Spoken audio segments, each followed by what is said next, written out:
Okay, quick preview of what is coming in version 4 of the Community Editor. Uh, with the Juggernaut edition, we now have the Steam and the Windows versions of the game.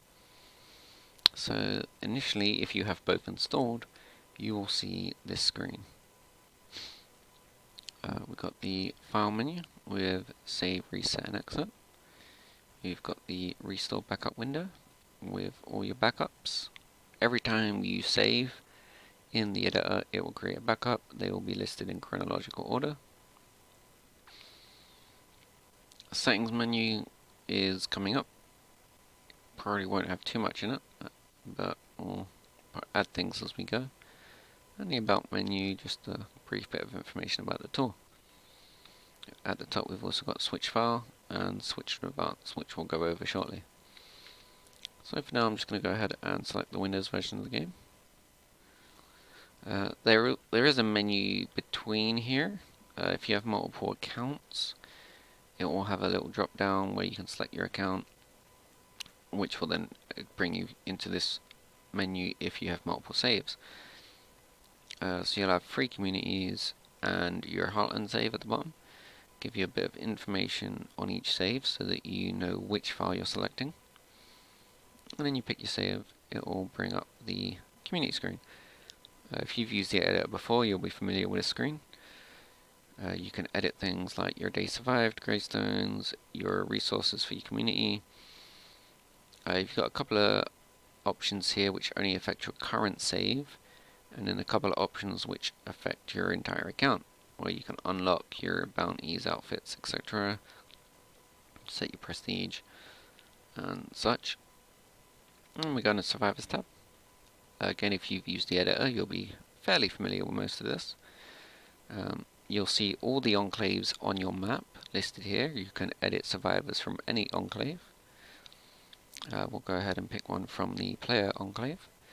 You've got the ability to export, import, and delete survivors.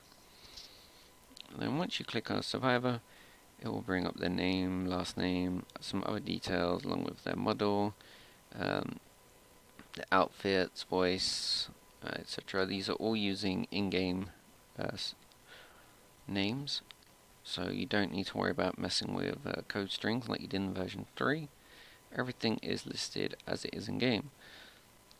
Hopefully I'll get this sorted by then, so don't worry about the randomness. I think it's currently sorted by in-game file string, so that will get tidied up. Current health, current stamina. These are not the total health and stamina. It's caused a bit of confusion before. The total health and stamina is set by what traits you have. These are just the current health and stamina. Fatigue, trauma, infestation, infections. You got your character skills. You can change the skill from the drop down. Changes there. Change the menu level of the skill. Add new skills. For skill stacking, you need to add. So, for example, if you wanted all the wit skills, you'd need to add all the wit skills and then put wits last. So you'd want wits, wits, whatever, I don't know, all the wit skills, and wits at the bottom. You can have all the wits things. Traits, you can hold shift, you can hold control, you can select as many traits as you want, hit the add button, pop all on there, same thing, remove. You can export them to a file, you can import, add them all again. Doubling up on traits doesn't actually do anything, so, all of those bottom ones will get deleted when you go in the game, but that's just an example. Inventory, sorted into categories. You can see all the inventory here. You can change the item types. If you click on vehicle upgrade kits, you can change it to a different item type. Change the amount in the stack. If you click on a gun, it will list the gun mods here. You can change the mods. You can add mods.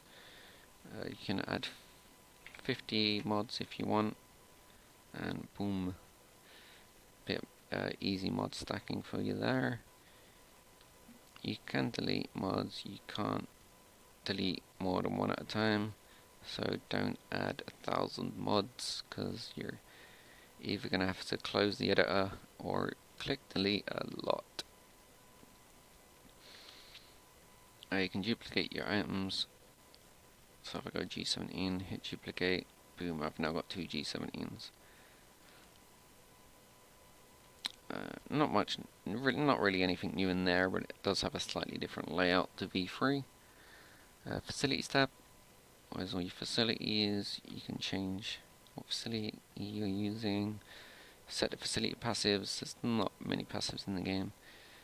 You can attach a mod to the facility or change the condition.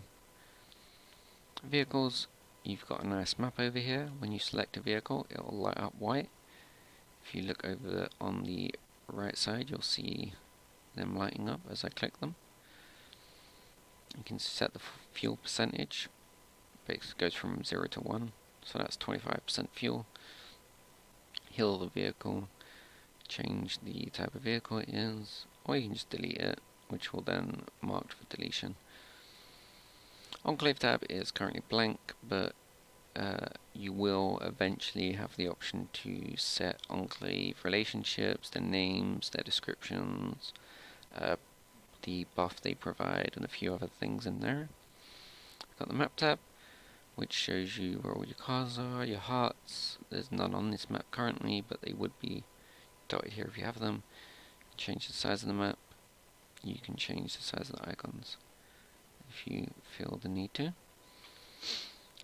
New thing with version 4 is you can switch to advanced mode, which lays out your entire save file.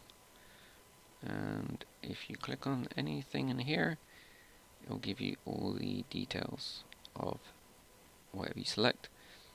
You can edit everything. Generally, you only want to edit things in value 2, 3, and 4.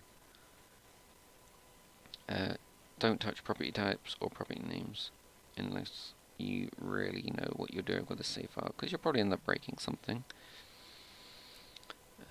You've also got switch file, and it brings up your account file.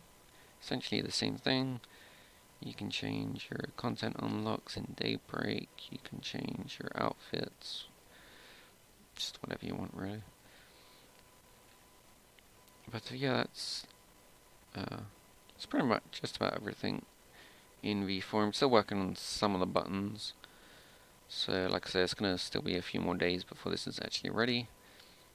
But I just wanted to give you a quick preview and let you see what is coming up in version 4 of the community editor. If you have any suggestions, if you'd like something added in, got any new ideas, any new tabs.